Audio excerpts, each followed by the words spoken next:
भंडारा गोंदिया जिला वासियों के लिए खुश खबर है। अब आपका मनपसंद channel BS crime India news अब आपके केबल नेटवर्क पर, जी हां, अपने केबल नेटवर्क के एशियन चैनल नंबर 50 पर उपलब्ध है। BS क्राइम इंडिया न्यूज पर खेल, राजनीतिक, क्राइम, साहित्य व अन्य खबरें प्रकाशित की जाती है। हमारे साथ जुड़ने के लिए तथा हमारे चैनल में खबरें, विज्ञापन आदि के लिए संपर्क करें 8669151757 पर। जनशक्ति के आगे झुकी सत्ता। 8 दिन की तपस्या ने बदली तस्वीर, केंद्र सरकार और मॉयल प्रशासन बैकफुट पर। तय समय सीमा तक आंदोलन को दी गई स्थगिति। सीता सावंगी की धरती ने वह इतिहास रचा जिसने यह साबित कर दिया कि जब जनता जागती है तो सत्ता को झुकना ही पड़ता है। विभिन्न प्रलंबित मजदूर हितों की मांगों को लेकर शुरू हुआ आमरण अनिश्चितकालीन भूख हड़ताल 8वें दिन ऐतिहासिक जीत के साथ समाप्त हुआ। गांव के सरपंच एवं भाजपा युवा मोर्चा जिला उपाध्यक्ष प्रकाश कुमार कमलेश धिकोड़ी के नेतृत्व में चला यह आंदोलन देखते ही देखते जन आंदोलन में बदल गया। यह संघर्ष सीधे तौर पर केंद्र सरकार की श्रम नीतियों और मॉयल लिमिटेड प्रशासन द्वारा 1 जनवरी 2026 से लागू नई व्यवस्थाओं के खिलाफ था, जिन्हें मजदूरों ने खुलकर मजदूर विरोधी करार दिया। जब अनुकंपा रोजगार योजना में संशोधन कर गरीब परिवारों की उम्मीदों पर चोट की गई, जब मृत कर्मचारियों के परिजनों पर 6 लाख रुपए वार्षिक आय की शर्त थोपी गई, जब मेडिकल अनफिट कर्मचारियों के अधिकारों को उलझाया गया, तब केंद्र सरकार और मॉयल प्रशासन मौन क्यों रहे? क्या मजदूरों की आवाज सुनने के लिए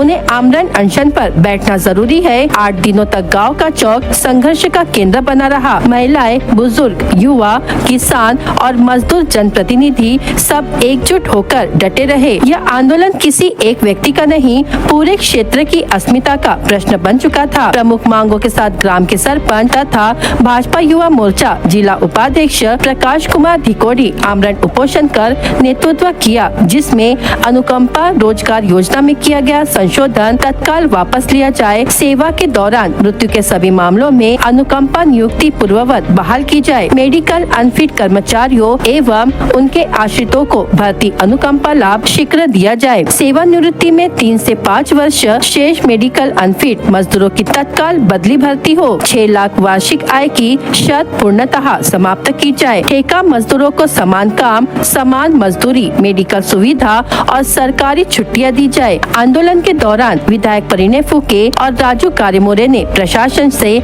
लगातार संपर्क बनाए रखा। सांसद प्रशांत पडोले तथा पूर्व सांसद सुनील मेंढे ने भी हस्तक्षेप कर समाधान की दिशा में प्रयास किए। रविवार 22 फरवरी को हुई चर्चा के बाद अधिकारियों ने मांगों के निराकरण की प्रक्रिया शीघ्र शुरू करने का लिखित आश्वासन दिया। तुमसर के पूर्व नगराध्यक्ष एवं तुमसर मोहाड़ी विधानसभा प्रमुख भाजपा प्रदीप पडोले ने मॉयल प्रशासन और उपोषणकर्ता सरपंच प्रकाश कुमार धिकोड़ी के बीच सेतु की भूमिका निभाई। उन्होंने संवाद स्थापित कर समाधान का रास्ता निकाला और दोपहर 12 बजे नींबू शरबत पिलाकर अनशन तुड़वाया। इस ऐतिहासिक मजदूर हितैषी आंदोलन को महिलाओं, बुजुर्ग, मजदूरों, युवाओं तथा क्षेत्र के सर्वपक्षीय जनप्रतिनिधियों का पूर्ण समर्थन मिला। क्षेत्र की एकता ने यह स्पष्ट कर दिया कि यह संघर्ष व्यक्तिगत नहीं, सामूहिक अधिकारों का था। सरपंच धिकोड़ी ने दो टूक कहा कि हमने विश्वास के आधार पर अनशन समाप्त किया है, लेकिन यदि वादा खिलाफी हुई तो संघर्ष और तेज होगा। यदि तय समय सीमा में मांगे पूर्ण नहीं हुई तो मॉयल की प्रत्येक खदान में उग्र चक्का जाम आंदोलन किया जाएगा। इससे संदेश साफ और सख्त दिया है कि मजदूरों की आवाज को दबाया नहीं जा सकता। यदि केंद्र सरकार और मॉयल प्रशासन ने लिखित आश्वासन पर अमल नहीं किया तो यह आंदोलन और भी व्यापक, उग्र और निर्णायक रूप लेगा। यह भी हमारा जो आंदोलन था 15 तारीख से चालू था, तो मॉयल प्रशासन इतने दिनों से नहीं आई, लेकिन आज आई। तो आज आने का भी एक रीजन था कि अभी तक के हम लोगों ने शांतिपूर्वक इस आंदोलन को निभाने की कोशिश किए थे, लेकिन हम में से ही मेरा भाई एक छोटा वृषभ मेश्राम, जो चिखला के ग्राम पंचायत सदस्य भी है, उन्होंने मेरी हालत देखते हुए उन्हें ऐसा लगा कि भैया हम जितने शांतिपूर्ण हम इस वातावरण को लेकर चलना चाह रहे हैं, शायद कंपनी नहीं चाह रही है। तो उसके माध्यम से एक दिन पहले भंडारा जिलाधिकारी को एक ज्ञापन दिया गया कि हम अगर मॉल प्रशासन नहीं आती तो हम चक्का जाम आंदोलन करेंगे। तो बस वो एक लेटर गया, उसके बाद से प्रशासन में थोड़ी सी हड़कंप मची और मेरे ख्याल से मुझे मानना है कि ये रास्ता रोको आंदोलन जो था, ये हमारा फैसला उन्होंने जैसे ही सुना कि ऐसा कुछ होने वाला है, तब मॉल प्रशासन के अधिकारियों के कान में थोड़ी सी जू रहेंगी और उन्हें लगा कि ऐसा नहीं होने देना है, इसलिए वो लोग आ जाए। आश्वासन तो ये मिला उन्होंने कि हमारा पॉजिटिव अप्रोच रहेगा, क्योंकि ये जो आपने जितने भी नियम चेंज करने के लिए बताया है, वो मॉल प्रशासन का बोलना है कि हमें भी लेबर हित में सारी चीजें करना है, तो हम उसके पीछे एक पॉजिटिव चर्चा करेंगे, एक सकारात्मक चर्चा करेंगे, जिससे कर्मचारी का भी भला होगा और हमें दोबारा ये सारी चीजें करने की नौबत ना पड़े। लेकिन उनका जो एक आश्वासन है, क्योंकि क्या होता है कि अगर सेंट्रल में गई हुई चीजें हैं तो उसको थोड़ा समय लगता है, तो जो समय लगता है उस हिसाब से मैं उनको समय दूंगा। और उनका बोलना ऐसा है कि हमारे जो नेता है डॉक्टर परिणय जी फूके, उनके माध्यम से एक कोर टीम की मीटिंग बिठाला जाएगा, जिसपे हमारी मांगे और उनके जो लेवल के जो डायरेक्टर लेवल के जो बॉडी है उनके बीच में चर्चा होके ये सारी चीजें आगे मंत्रालय तक पहुंचाई जाएगी। जी, जैसा कि मैंने साफ साफ शब्दों में बताया है कि ये मांगे पूरी अगर नहीं होती, हमने समय दिया है और इस समय में मेरी बात हमारे आमदार श्री राजू जी कारेमोरी जी से भी ये बात हुई है कि अगर ये सारी मांगे पूरी नहीं होती तो हम इससे भी ज्यादा तीव्र आंदोलन करेंगे। अभी हम भूख हड़ताल नहीं करेंगे, अभी सिर्फ चिखला और डोंगरी जुड़े हैं, तिरोड़ी जुड़ा है, अभी मैं 9 माइंस को एक करके मैं ये हर जगह की खदानें जहां पे भी है वहां पे चक्का जाम करूंगा। और इस बारे में ज्ञापन हमारे जो करंट खासदार है जो प्रशांत जी पडोले है उनके द्वारा भी एक लेटर दिया गया है मंत्रालय में। तो मेरी उम्मीद यही है कि अभी तक के जितने भी लोगों ने हस्तक्षेप किया है इसमें, वो नहीं चाहेंगे कि ऐसा दोबारा हो। तो बिल्कुल अगर ये मांगे पूरी नहीं होती तो हम और इससे भी ज्यादा तीव्र आंदोलन करेंगे। धर्म, संस्कृति और राष्ट्रभक्ति की भावना को मजबूत करने के उद्देश्य से भंडारा से धर्म जीवन त्रिस्थलीय यात्रा का आज भव्य शुभारंभ किया गया। महिला सशक्तिकरण और आध्यात्मिक जागरूकता को समर्पित इस यात्रा में बड़ी संख्या में मातृशक्तियों ने उत्साह पूर्वक सहभाग लिया। भंडारा शहर के बहिरंगेश्वर मंदिर परिसर से धर्म जीवन त्रिस्थलीय यात्रा की शुरुआत विधिवत पूजा अर्चना और आरती के साथ की गई। इस अवसर पर पूर्व सांसद सुनील मेंढे के हस्ते यात्रा को हरी झंडी दिखाकर रवाना किया गया। यात्रा में करीब 50 महिलाओं ने भाग लिया, जो पवित्र तीर्थ स्थलों प्रयागराज, अयोध्या और काशी में दर्शन एवं आध्यात्मिक साधना करेगी। आयोजकों के अनुसार ये यात्रा केवल धार्मिक दर्शन तक सीमित नहीं है, बल्कि महिलाओं में आध्यात्मिक ऊर्जा, सांस्कृतिक मूल्य, राष्ट्रभक्ति और सामाजिक एकता की भावना को मजबूत करने का एक प्रयास है। यात्रा के शुभारंभ के दौरान श्रद्धालुओं में विशेष उत्साह देखने को मिला और सभी यात्रियों की सुरक्षित एवं मंगलमय यात्रा के लिए प्रार्थना की गई। आयोजकों ने विश्वास व्यक्त किया है कि यह त्रिस्थलीय यात्रा समाज में सकारात्मक ऊर्जा और संस्कारों का संदेश लेकर लौटेगी। देश में 1 अप्रैल 2026 से शुरू होने वाली जनगणना के सवालों की सूची में ओबीसी की अलग जनगणना का कॉलम नहीं है। केवल अनुसूचित जाति, अनुसूचित जमाती और अन्य ऐसे 3 कॉलम रखे हैं। 30 अप्रैल 2025 को केंद्रीय मंत्री अश्विनी वैष्णव ने पहली बार मंत्रिमंडल की बैठक के पश्चात ओबीसी की जातिगत जनगणना करने की जानकारी दी थी। अब ओबीसी की जातिगत नहीं करते हुए केंद्र सरकार ने ओबीसी को उनके हक से वंचित रखा है। इसलिए ओबीसी समाज 1 मार्च को नागपुर और 22 मार्च को भंडारा में भव्य आंदोलन करेगा। यह जानकारी ओबीसी संघर्ष समिति के पदाधिकारियों ने रविवार 22 फरवरी को हुई पत्रकार परिषद में दी। इस परिषद में सांसद डॉक्टर प्रशांत पडोले, विधायक नाना पटोले, ओबीसी संघर्ष समिति के सदानंद इल्मे, प्रभाकर वैरागड़े, रमेश सहारे, संजय मते, डॉक्टर बालकृष्ण सार्वे आदि उपस्थित थे। समिति के पदाधिकारियों ने बताया कि वर्ष 1931 के बाद से यानी अंग्रेजों के जमाने जमाने से ओबीसी की जातिगत जनगणना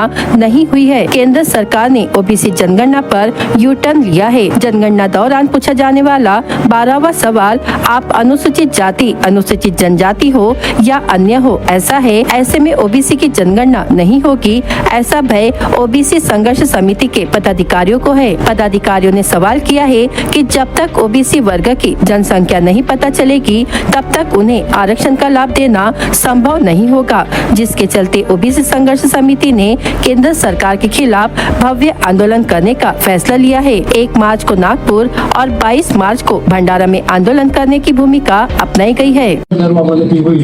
आणि त्याच दृष्टिकोनातून तयारी आमची सुरू आहे। ही त्याचा पहिला टप्पा म्हणून 1-2 सभा आमच्या नागपूरला झाल्या, त्याचा एक भंडारा जिल्ह्यातला एक प्रकारचा टप्पा म्हणून आज आपण या पत्रकार परिषदेमध्ये आपण बसलेले आहोत। तर प्रश्न क्रमांक त्या गजेटमध्ये तुम्ही बघाल की 12 मध्ये तुम्ही एससी आहात का, तुम्ही एसटी आहात का, असे प्रश्न विचारले जातील, परंतु तुम्ही ओबीसी आहात का हा प्रश्न ओबीसीला विचारला जाणार नाही। म्हणजे ओबीसीची इतर म्हणून नोंद केली जाणार आहे। अर्थात अनुसूचित जाती, अनुसूचित जमातीप्रमाणे ओबीसीची नोंद होणार नाही, त्यामुळे ओबीसीची एकूण संख्या आणि 33 प्रश्न संबंधित ओबीसीची काही माहिती कळणार नाही। म्हणजे ओबीसीची जेव्हा त्यांना माहितीच कळणार नाही, तर ओबीसीची किंवा ज्याला आपण जात नाही म्हणतो स्पष्टपणे जातनिहाय जनगणना करू असं त्यांनी म्हटलेलं होतं। आणि संसदेमध्ये सुद्धा अनेक वेळा म्हणजे विरोधी पक्षाचे खासदार किंवा जे सत्तारूढ आहेत त्यांनी सुद्धा आणि हे कबूल केलेलं होतं। दुसरी गोष्ट अशी की इथे जे सत्तारूढ पक्षाचे जे लोक होते त्यांना सुद्धा एवढा आनंद झाला होता की इथे हा चांगला प्रकारे विजयोत्सव मानवला गेला। यूजीसी 2012च्या समानतेच्या दिशानिर्देशांच्या नियमावलीची अंमलबजावणी होत नसल्यामुळे सर्वोच्च न्यायालयाच्या निर्देशानुसार 13 जानेवारी 2026 रोजी विद्यापीठ अनुदान आयोगाने उच्च शिक्षण संस्थांमध्ये समानतेच्या संवर्धनासाठीचे नियम 2026 हा अध्यादेश जाहीर केला आहे। तर खरं म्हणजे जातीय भेदभावाला आळा घालण्यासाठी, त्यांच्या तक्रारीची चौकशी करून त्यांना न्याय मिळवून देण्यासाठी शिक्षण संस्थांमध्ये समता समिती आणि तक्रार निवारण यंत्रणा स्थापन करणं हे बंधनकारक करण्यात आलेलं आहे। या समता परिषदेमध्ये अनुसूचित जाती, अनुसूचित जमाती, इतर मागासवर्गीय विद्यार्थ्यांचे प्रतिनिधित्व राहणार आहे। तर अशा प्रकारे हा पिढ्यानपिढ्या होणारा भेदभाव, अपमान, मानसिक छळ हे सहन करणारे एससी, एसटी आणि ओबीसी विद्यार्थ्यांसाठी हे जे नियम सुरक्षा कवच म्हणून सारखे आहेत, परंतु हे कोणत्याही एका प्रवर्गाविरुद्ध किंवा सामान्य विद्यार्थ्यांविरोधात नाही, ते उच्च शिक्षण संस्थांमध्ये खोलवर रुजलेल्या भेदभावावर आघात करणारे साठी तयार करणारे आले। कारण की माहित असेल तुम्हाला,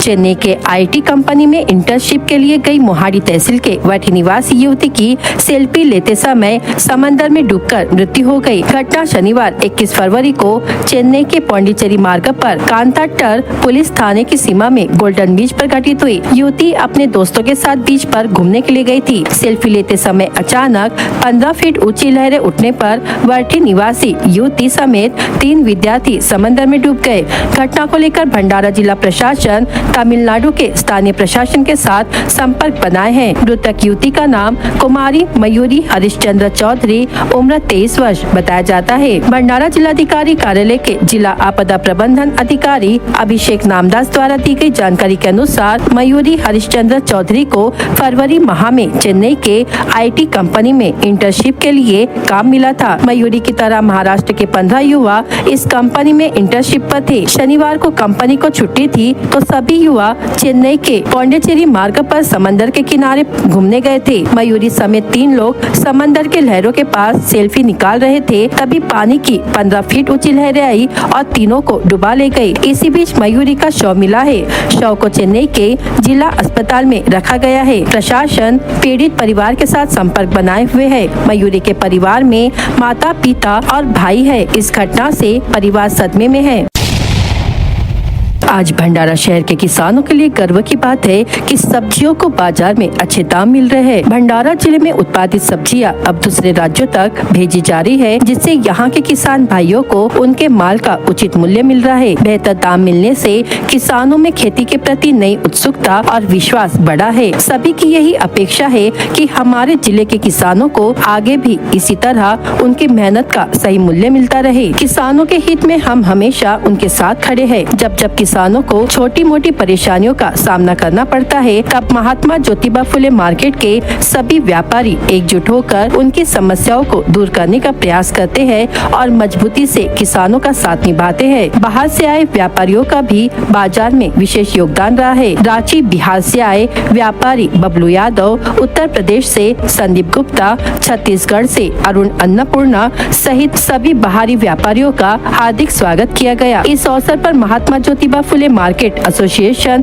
भंडारा के अध्यक्ष महेंद्र मेंढे तथा उपाध्यक्ष कृष्णा उपरीकर ने कहा कि किसान और व्यापारी मिलकर ही कृषि बाजार को मजबूत बना सकते हैं और भविष्य में भी किसानों के हित के लिए संगठन हमेशा तत्पर रहेगा। आज भंडारा जिले में बाहर से आए हुए मेरे व्यापारी का दिलपूर्वक और मनपूर्वक स्वागत है। आज भंडारा शहर में उसके कुछ पल 12 किलोमीटर गांव में गुंथारा गांव में एमडीएम फार्म हाउस, उस फार्म हाउस पे करेला, लौकी, भिंडी, दोड़के, ककड़ी यहाँ पे सभी उत्पादन होता है। और इन सभी सब्जियों को लेने के लिए बाहर से मेरे व्यापारी आए हुए हैं। बबलू भाई है रांची से, संदीप भाई है सुल्तानपुर से और शमशाद भाई है जसरा मंडी से। आज बड़े गर्व की बात है भंडारा जिले के किसान भाइयों के लिए कि बाहर से आए हुए व्यापारी सदैव हमारे जिले में आए और हमारे जिले के किसानों का मनोबल बढ़ाए। जो उनके सब्जियों को जो दाम मिलने को होना, वो अच्छे समय दाम उनको मिलता रहे और दामों के साथ आने वाले समय में इससे ज़्यादा अपने माल में वृद्धि करने का उनको अवसर मिले, क्योंकि यहाँ से माल बाहर जाएगा तो किसानों का मनोबल ऊंचा रहेगा कि उनको अच्छा दाम मिलते रहेगा और दामों के साथ साथ उनके परिवार भी इस कृषि खेती में काम करने के इच्छुक रहेंगे। ऐसे मैं सदैव इन बाहर के व्यापारी से निवेदन करता हूँ, भैया जो माल आपके शहर में नहीं होता है तो हमारे को आने वाले समय में उस टाइम पीरियड पे आपको जो सब्जी लोडिंग के लिए लगता है वो आप हमेशा हमारे को गाइडलाइंस कीजिए। वो माल हमारे भंडारा जिले के किसान भाई उत्पादक और उत्पन्न करेंगे और आपके अदर जिलों में, अदर स्टेट में यहाँ के किसान भाई आपको माल पुराएंगे। बस यही मैं सभी मेरे किसान भाइयों को तहे दिल से धन्यवाद देता हूँ। अपने एमडीएम फार्म हाउस की तरफ से सभी किसान भाइयों को धन्यवाद देता हूँ और बाहर से आए हुए व्यापारियों को उनका तहे दिल से भी आभारी व्यक्त हूँ, क्योंकि आप हमेशा हमारे भंडारा जिले में आइए और हमारे किसानों का मनोबल बढ़ाइए। नमस्कार।